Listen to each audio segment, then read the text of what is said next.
आए हैं, क्या उद्देश्य रहा है? सर्वप्रथम संविधान दिवस के इस बड़े अवसर पर मैं उत्तर प्रदेश के सभी वासियों को बहुत बधाई शुभकामनाएं देता हूं। चूँकि आज का दिन बाबा साहब डॉक्टर अंबेडकर के द्वारा लिखा गया संविधान 26 नवंबर 1949 को लागू हुआ। प्रधानमंत्री नरेंद्र मोदी जी के मार्गदर्शन में 2015 से लगातार जिस प्रकार से 15 अगस्त और 26 जनवरी को राष्ट्रीय पर्व के रूप में देश के लोग मनाते हैं, प्रधानमंत्री जी ने फैसला लिया कि संविधान दिवस को भी उसी राष्ट्र भाव के साथ मनाया जाएगा। तो हम लोगों ने सर्वप्रथम आज संविधान दिवस मनाया और सभी को बधाई शुभकामनाएं प्रेषित की। प्रभारी मंत्री के रूप में 2 दिवसीय दौरे पर हम मैनपुरी में हैं। कल हमने कुछ सड़कों का निरीक्षण भी किया, स्कूलों का निरीक्षण किया।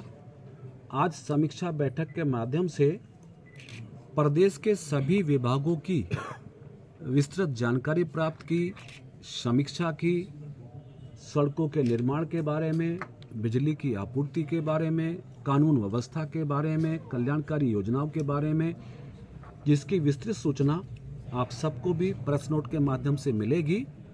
मुझे संतोष है ये कहते हुए कि केंद्र और प्रदेश सरकार की योजनाओं को धरातल पर अनुपालन कराने में जनपद मैनपुरी का प्रशासन काफ़ी हद तक सफल हुआ है, लेकिन हमेशा गुंजाइश रहती है बेहतर करने की, अच्छा करने की। तो मैंने महसूस किया कि अभी बेवर से मैनपुरी के सड़क के निर्माण में तेजी लाने की आवश्यकता है। बिजली ट्रिप ना करे, उसको बेहतर करने की आवश्यकता है। मैनपुरी जनपद में किसी प्रकार से भी जाम की स्थिति पैदा ना हो, इस पे भी काम करने की आवश्यकता है। मत्स्य पालक हों, पशु पालक हों, अंडा उत्पादन करने वाले किसान हों, उन सबको सरकार की योजनाओं का लाभ मिले और उनकी आय बढ़े, इस पर भी अभी काम करने की आवश्यकता है।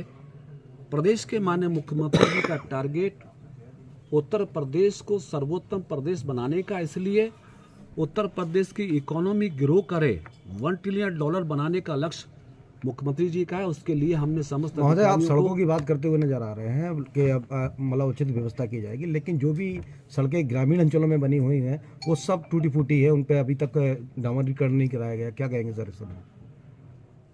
मुझे इस बात की जानकारी है कि सड़कों की मरम्मत और नव निर्माण के कार्य प्रगति के साथ पूरे जनपद में हैं। जिन सड़कों पर मरम्मत का कार्य अभी पूर्ण नहीं हुआ है, उसकी सूची भी हमारे पास उपलब्ध है। हमने समस्त अधिकारियों को निर्देशित किया है कि वो अगले आने वाले 15 दिनों में मरम्मत के कार्यों को पूरा करें, और जो सड़कों का निर्माण अभी अधूरा, जैसे मैंने बेवर के आपको एग्जाम्पल दिया NHI के माध्यम से, कि उसको भी समयबद्ध तरीके से पूरा करने का काम करें।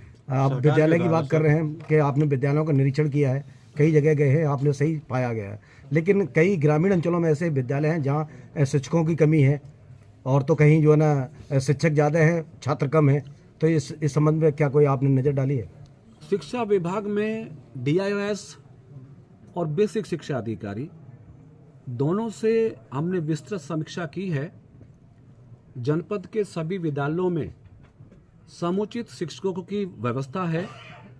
अलबत्ता बच्चों की कमी लगती है। पर स्कूल 65 बच्चों का मुझे सूचना आज प्राप्त हुई है, तो बच्चे कम हैं, टीचर्स पूरे हैं। फिर भी मैंने अधिकारियों को निर्देशित किया है कि गांवों में बच्चों के परिवारजनों से, गरीब हैं, दलित हैं, कमज़ोर हैं, जो लोग अपने बच्चों को कॉन्वेंट या बड़े स्कूल में नहीं पढ़ा सकते, उन परिवारजनों से बात की जाए, मोटिवेट किया जाए, ताकि बच्चे सरकार की सुविधाओं का लाभ लेते हुए शिक्षित हो सकें। यानी समाज में कोई बच्चा, कोई बच्ची अनपढ़ ना रहे, इसका लक्ष्य लेके हमने अधिकारियों को जिले में सर दर्जनों गौशालाएं खोली गई हैं, लेकिन फिर भी दर्जनों के झुंड में सैकड़ों गौवंश घूमते हैं। छुट्टा पशु एक बड़ी समस्या उत्तर प्रदेश में रही है, लेकिन माननीय मुख्यमंत्री जी ने शहरी क्षेत्रों में सरकार की योजनाओं से और सामाजिक संस्थाओं के माध्यम से, ग्रामीण क्षेत्रों में मनरेगा योजनाओं के माध्यम से बहुत सारी स्थायी और अस्थायी गौशाला का निर्माण किया है। फिर भी आंशिक रूप से हम आपकी बात को बेहतर समझते हैं कि अभी पूर्णता के साथ छुट्टा पशु की समस्या समाप्त नहीं हुई है, उस पर अभी हमें और काम करना बाकी है। तो हमने प्रयास करेंगे कि हम बड़ी गौशालाएं, वृहद गौशालाएं और भी मैनपुरी में लाने का काम करेंगे, ताकि कोई गोवंश सड़कों पर ना घूमे। मंत्री जी, सरकार की मंशा रहती है किसानों के प्रति बेहतर करने की। हमेशा जब भी गेहूं की बुवाई होती है डीएपी की बहुत मारामारी रहती है। इस बार भी बहुत हुई है, कई जगह फोर्स तैनात किया गया, उसके बावजूद भी कालाबाजारी नहीं रुकी है। इसको लेके आप कुछ निर्देश क्यों नहीं देते हैं? और कई जगह जो है ना नकली खाद भी मिलती है। मैनपुरी में कल से हम हैं और हम गाँवों में भी गए हैं। हालांकि स्पेसिफिक किसानों से नहीं मिले हैं, लेकिन कोई मिलता है तो हम उससे हमेशा मिलते हैं। यदि खाद के संबंध में, डीएपी के संबंध में कोई भी आपके संज्ञान में आए, आपके नोटिस में आए, तो आप जरूर बताइए।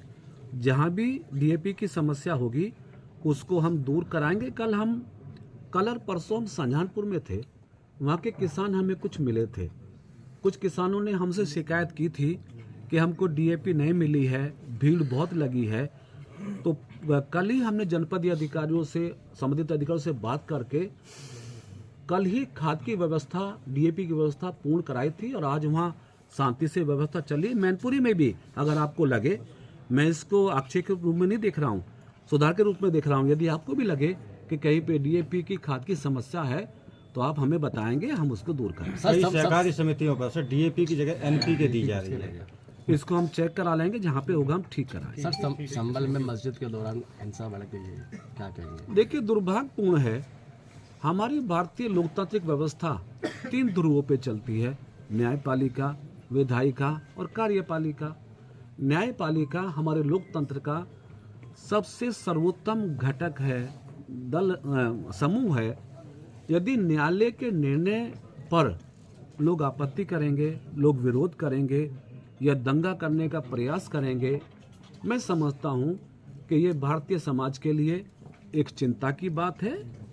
संभल की जनता को न्यायालय का सम्मान करते हुए जो न्यायालय के निर्देश के क्रम में जो कार्रवाई आगे बढ़नी है उसमें साथ देना चाहिए। फिर भी संभल में जो हिंसा हुई है उसको स्वीकारा नहीं जा सकता है। उसमें कुछ लोगों की जानें भी गई हैं, पुलिस वाले जख्मी भी हुए हैं, आगजनी भी हुई है। तो हमारी सरकार फिर भी इसके लिए चिंतित है कि ऐसी स्थिति पैदा नहीं होनी चाहिए जहाँ पे किसी व्यक्ति को अपनी जान से हाथ धोना पड़े। तो उस पर पुलिस विवेचना कर रही है, सरकार निगाह बनाए रखी है। लेकिन जनता, संभल की जनता से भी अपील करेंगे कि राजनीति के लिए या हार की हताशा को आप मौत में तब्दील मत करिए।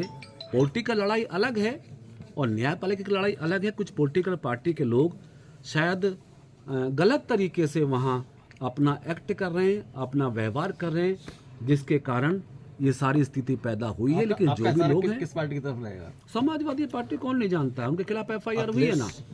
अखिलेश यादव ने कहा है हाल ही में जो विधानसभा के उपचुनाव हुए उसमें जो परिणाम आए हैं उस पर कोई चर्चा न कर सके, इसलिए जानबूझकर ये दंगा कराया गया। लेकिन चर्चा करने से भारतीय जनता पार्टी और सरकार क्यों बचेगी? जिस पार्टी ने 9 में से 7 सीट जीती हो वो तो खुशी से चर्चा करेगी ना। जिसने 9 में से 2 जीती हो और 2 भी बाउंड्री पे पहुंची हो। अगर करेल में दहशत का वातावरण पैदा नहीं किया जाता, दलित महिला की हत्या नहीं होती, शायद हो सकता था यहाँ भी परिणाम कुछ और बदल सकते थे। तो परिणाम को बदलने का काम भारतीय जनता पार्टी सरकार क्यों करेगी? हम तो सेलिब्रेशन कर रहे हैं, हम तो प्रसन्नता व्यक्त की है कि हमने 9 में से 7 जीते हैं और दूसरी बार 37 साल के बाद यूपी में हमारी बहुमत की सरकार बनी है। 62 साल के बाद देश में हमें तीसरी बार सरकार बनी है और 2027 में फिर हम बहुमत से सत्ता में आएंगे।